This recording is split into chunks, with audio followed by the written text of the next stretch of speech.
예수님께서는 우리들에게 좀 다른 특징이 있었으면 좋을 것 같아서 이런 말씀을 하셨습니다. 또 세상 사람들과 같이 똑같이 먹고 마시는 게 아니라 좀 다르게 차별을 좀 두기를 원하셨던 것 같습니다. 그래서 이렇게 말씀하시죠. 사람이 떡으로만 살 것이 아니요 하나님의 입으로 나오는 모든 말씀으로 살 것이니라. 보통 우리는 먹고 사는 문제에 굉장히 집중하게 있는데 사실 그게 당연하죠. 먹어야 사니까요. 안 먹으면 죽습니다. 그런데 그것만 먹는다고 사는 것이 아니라 또 다른 먹을 것이 있는데 하나님 말씀이라는 거예요. 그걸 먹어야지 우리 그리스도인 하나님 자녀답게 살아갈 수 있다는 겁니다. 근데 우리 주님 예수 그리스도께서는 거기서 끝나지 않고 또 이렇게 말씀하십니다.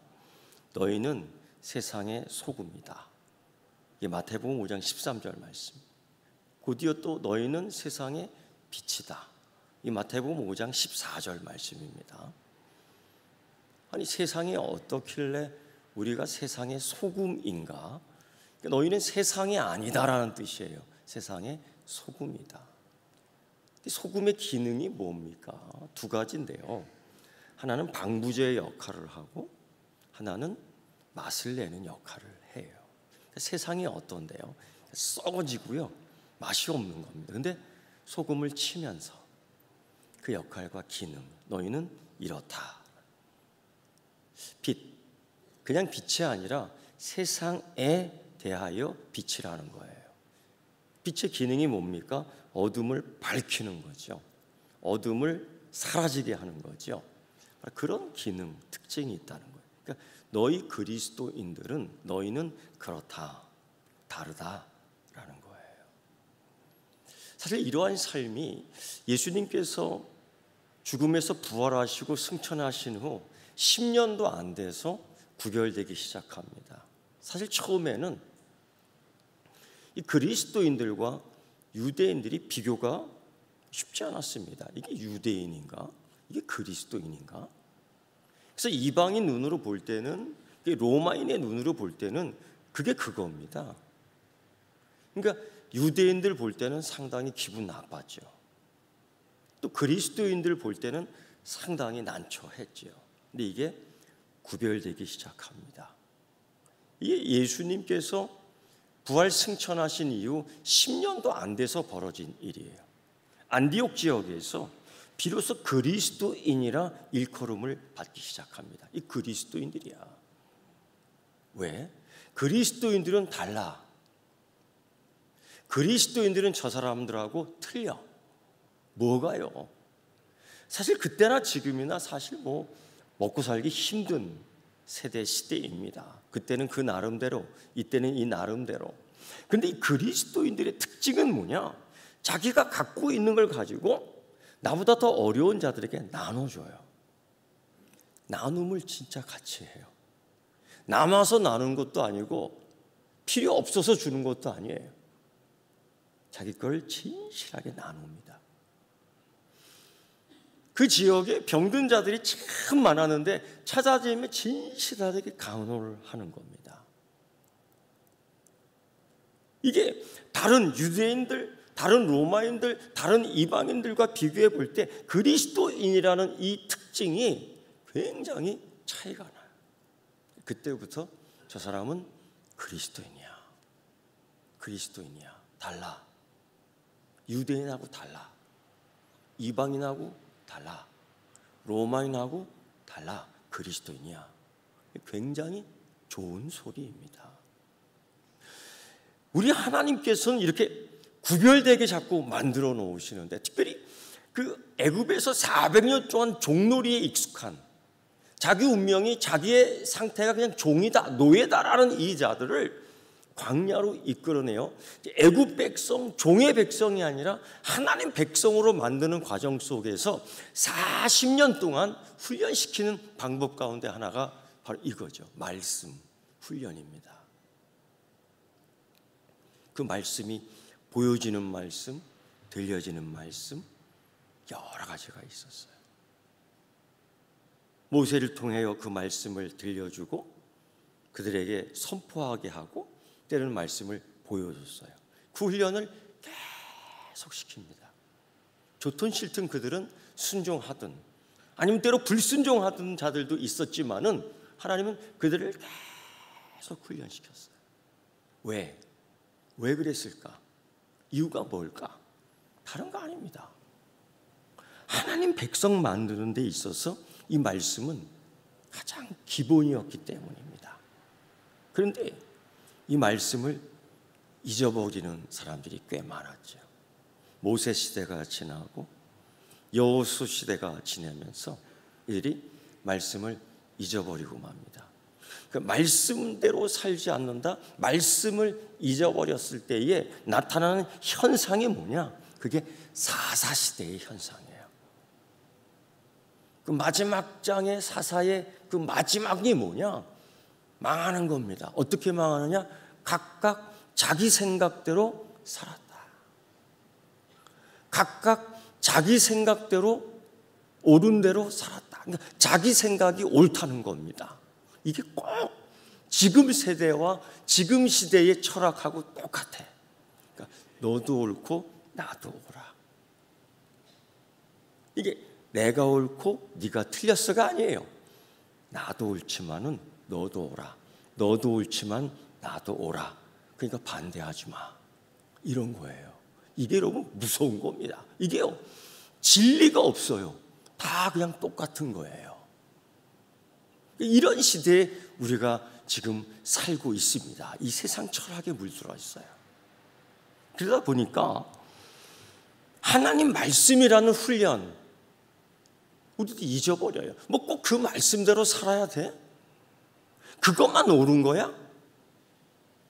세상의 원리도 있잖아.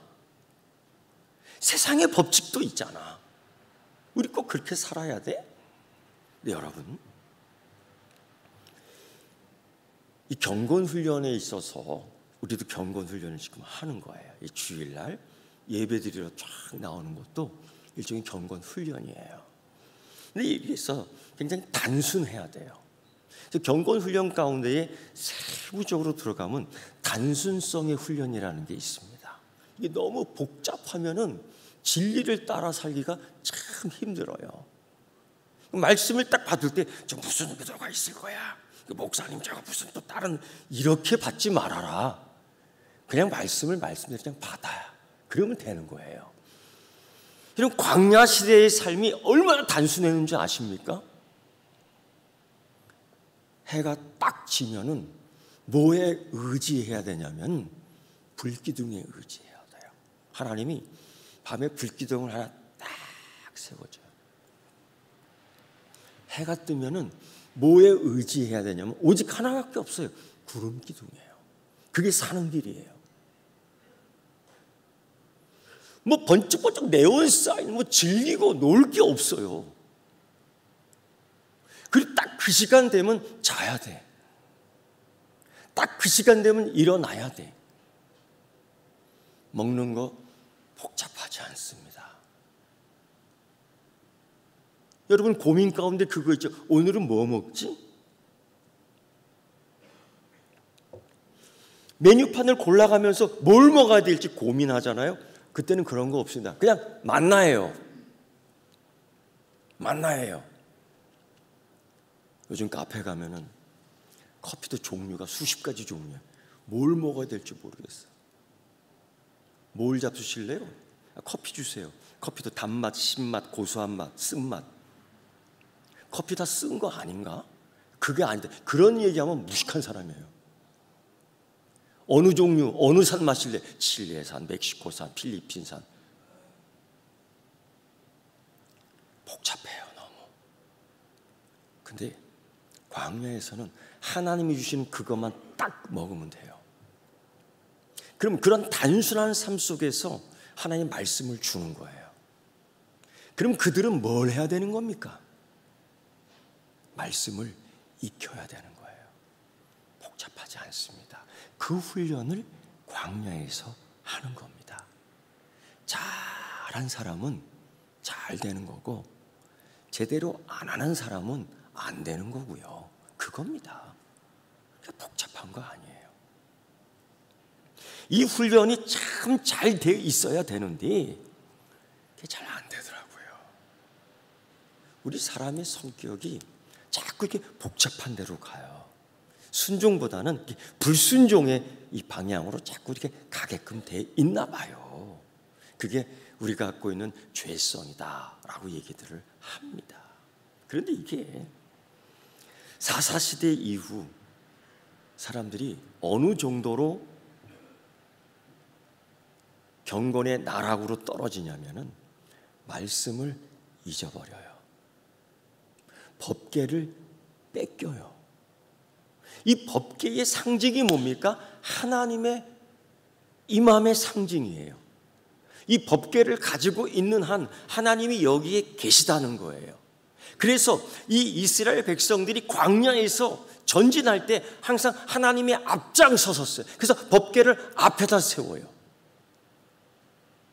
이들이 광야에서 이제 휴식을 취하며 한 잠을 잘 때에 이 법궤가 항상 이 중앙에 있어요. 이 중앙을 중심으로 모든 지파가 삥 둘러 장막을 칩니다. 여호와 말씀 중심이라는 이야기가 여기서 나오는 거예요. 이 여호와의 상징, 여호와의 권세, 여호와의 능력, 여호와의 보호하심의 이 말씀을 이들이 뺏깁니다.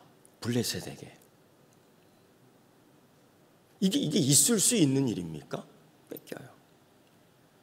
그리고 난 이후에 다윗 초기까지 이 말씀에 대한 이 법궤에 대한 관심이 극도로 사라집니다.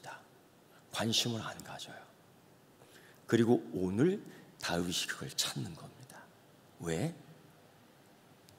이것도 상당히 정치적 수단으로 다윗이 사용하는 것 같아요. 어쨌든 다윗이 이스라엘 2대 왕이 되는데 아무래도 반대파들이 참 많았죠. 그때도 여럿이 갈라져 있는데 이걸 하나로 어떻게든지 만들어야 돼요. 그 만드는 방법 가운데 하나가 뭐냐면 수도를 예루살렘 하나로 딱 잡습니다. 그래서 모든 지파들을 통합시켜요. 이거 갖고 부족해요. 그럼 뭘까? 역사적으로 우리를 하나 되게 하고 역사적으로 우리 민족을 하나 되게 한 게 뭘까? 우리 가족을 하나 되게 하는 게 뭐예요? 재산? 할아버지 재산? 아버지 재산? 그거 아니에요. 우리 가정을 하나 되게 만드는 중심이 뭡니까? 믿음 아니에요? 좋은 믿음. 말씀 아니에요? 하나님 말씀. 다윗이 그걸 알아채고 잊혀졌던 하나님 말씀 법궤를 예루살렘으로 모시고 옵니다. 이 과정이에요. 여러분, 이렇게 생각해내는 것도 대단한 거예요. 다윗 왕 이전 사울 왕은 이런 거 꿈도 안 꿨습니다. 사울 왕은 이런 거 꿈도 안 꿨어요. 말씀을 아주 우습게 알았죠. 그거 없어도 된다고 아마 생각했던 것 같아요. 관심도 안 가졌습니다. 근데 다윗은 어쨌든 정치적 수단이었지만은 이거를 예루살렘 중심에 갖다 놔야 되겠다라는 생각을 왜? 이거로 하나 되게 할 수 있으니까. 그래서 찾아 나선 겁니다.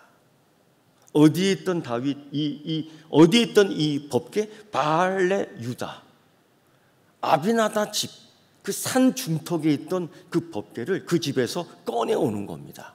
근데 이때에 6장 2절 말씀과 6장 3절 말씀을 보면 상당히 차이가 있어요. 다윗이요 3만 명을 모읍니다. 이 가져올 수 있는 인원수. 그거 뭐 한 10대 명이면 되는데 3만 명. 그러면 구경꾼들은 몇만 명이겠어요? 적어도 10만 명은 모여 있을 겁니다. 왜? 예루살렘 중심으로 말씀이 모인다. 예루살렘 중심으로 하나님이 임재하신다. 이건 대단한 행사요, 대단한 이벤트요, 대단한 정치적인 프로그램입니다. 성공시켜야 돼요. 성공시켜야 돼요. 그래서 다윗이 6장 2절 말씀 보면 그 궤, 이걸 궤로 메어 갖고 나오려고 하는데 3절에서 갑자기 새 수레가 등장하며 이 법궤를 거기다 얹혀 놓게끔 바꾸어 버려요. 누군가가. 다윗은 그래도 이 법궤를 메고 와야 된다라고 생각하고 하려 했는데 3절에서는 갑자기 하나님의 궤를 새 수레에 싣고 산에 있는 아비나답 집에서 내려오는 겁니다. 이렇게. 얼마나 위험해요. 방법이 변했어요. 왜? 왜?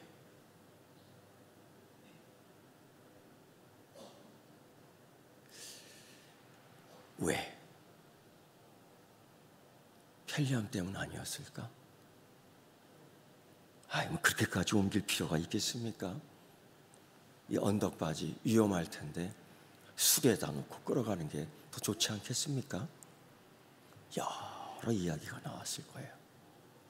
다윗이 왕이었지만은 그 3만 명이 되는 그 중에 몇 사람의 그 의견을 이기지 못하고 그대로 행해요. 여기에서 일이 벌어진 겁니다. 내려오는 과정 속에 나단이라는 집에서 타작을 아마 했던 것 같아요. 그게 아마 채찍 소리처럼 들렸던 것 같아요. 휙짝 휙짝 하니까 이때 소가 놀란 겁니다. 그리고 소가 날뛰는 가운데에 이 법궤가 그만 떨어질 위기에 처해 있는 거죠. 이때 본능적으로 웃사가 그걸 잡아요. 아마 여러분이 거기 있더라도 잡았을 거예요. 잡았을 거예요. 당연히 잡아야 된다고 생각할 거예요. 근데 잡는 순간 오늘 이 성경 말씀을 보면 그 잡았던 웃사는 죽었습니다. 즉사했습니다. 급사했습니다. 근데 이게 얼마나 놀랐냐면 사람들이 공포해.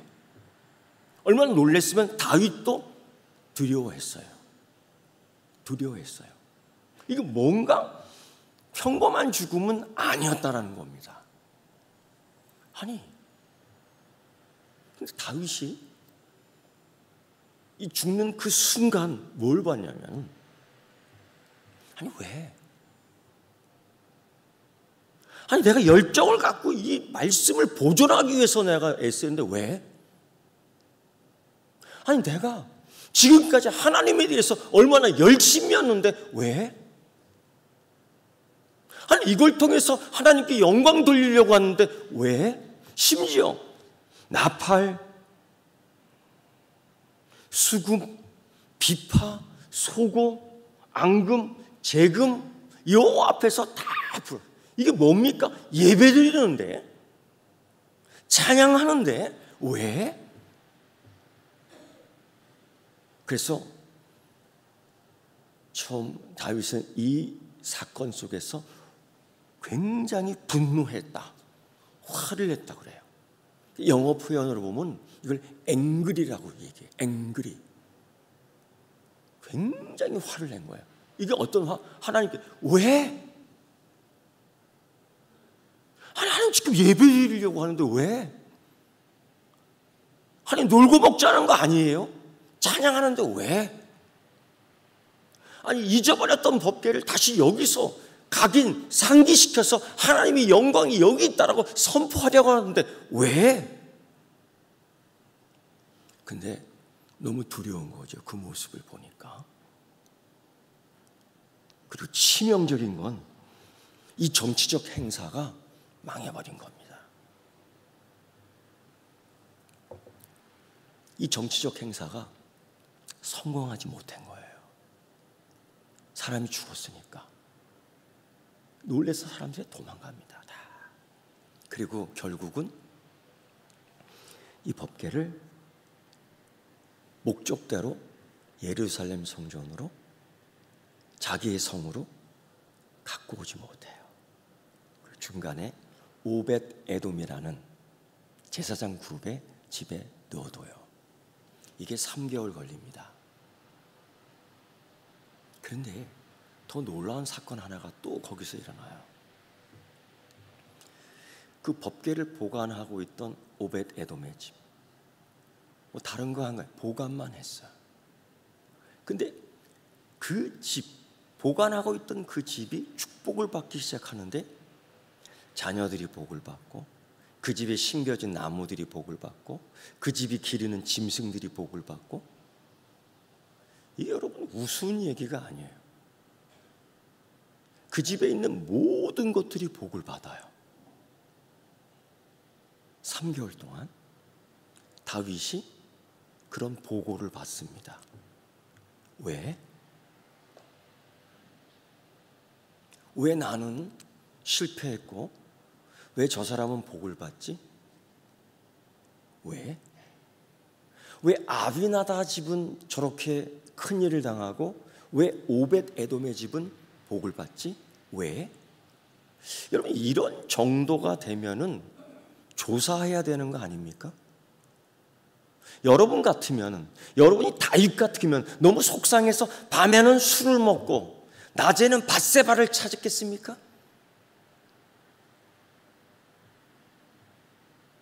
저 같으면은요, 연구하겠어요. 왜? 도대체 뭐가 잘못된 거야? 하나님 뭘 기뻐 안 하시는 거야? 여러분, 다행스럽게도 다윗 주변에는 아직 제사장 그룹들이 많아요. 다행스럽게도 다윗 주변에는 레위 그룹들이 많아요.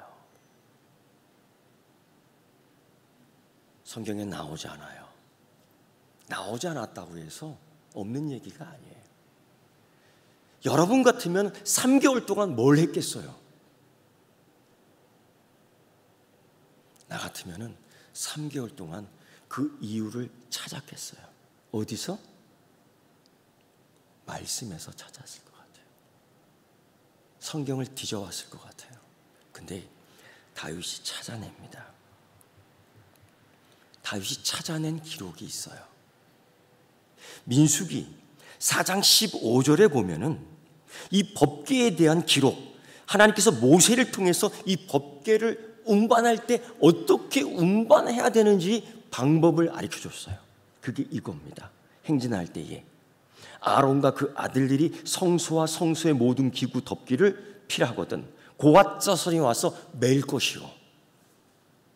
딱 누구가 매일 것이고, 그러나 성물은 만지지 말아야 할지니 죽을까 하노라. 만지지 못해요. 그 법궤에는 고리가 있어서 만지지 못해. 고리를 껴서 매요. 이 정도로. 그런데 6장 2절에서 다윗이 알건 모르건 간에 확실치 않지만 일단 들은 이야기로 메고 가야 된다는데 3절에서 확 변해버린 거예요. 왜? 이 세상적 편리주의는 아닐까? 예배 드릴 때도 좀 편해야 되잖아요. 예배 드릴 때도 좀 쾌적해야 되잖아요. 예배 드릴 때도 좀 신나야 되잖아요. 예배가 좀 쇼가 되게끔 해야 되잖아요. 사실 이런 것들이 요즘 트렌드예요.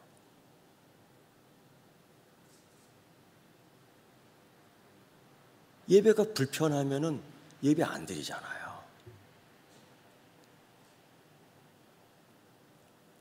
요즘 세대와 시대가 그렇게 변해가잖아요. 그런데 다윗이 이걸 찾은 기록이 있어요. 민수기 4장 15절의 말씀이 다윗에게 있어서는 이 역대상 15장 1절 이하, 14장 이하에 보면은 그가 이런 고백을 해요. 다윗성 예루살렘 성이죠. 자기를 위하여 궁궐을 세우고 또 하나님의 궤를 위하여 처소를 예비하고 장막을 치고 가로되 레위 사람 외에는 하나님의 궤를 맬 수 없나니, 이는 여호와께서 저희를 택하사 하나님의 궤를 메고 영원히 저를 섬기라 하셨음이니라. 민수기에서는 레위 자손 중에 고핫 자손 정확하게 나오고, 이 역대상 15장에서는 레위 자손으로 나와요. 이것이 14장에서 또 한 번 반복이 됩니다. 다윗이요, 아주 비싼 대가를 지불하고 터득한 거예요. 사람이 그래요. 이걸 그냥 이렇게 터득하면 되는데 사람의 생명과 자기의 정치적 입지가 한번 와르르 무너진 상태에서 이걸 깨달은 거예요. 여러분, 우리가 그렇잖아요. 자꾸 왜? 라는 질문을 해요. 그 답을 찾아내지 못해요. 말씀을 찾지 못해요. 요즘 이 세대가 얼마나 복잡한지요. 그러니까 이 시대의 문화, 이 시대의 유행, 이 시대의 습관들이 하나님 말씀을 말씀 그대로 받아들이는데 상당히 이루지 못한 것들이 많아요. 특히 자기 생각. 이게 꼭 사사시대의 풍습이에요. 자기 생각.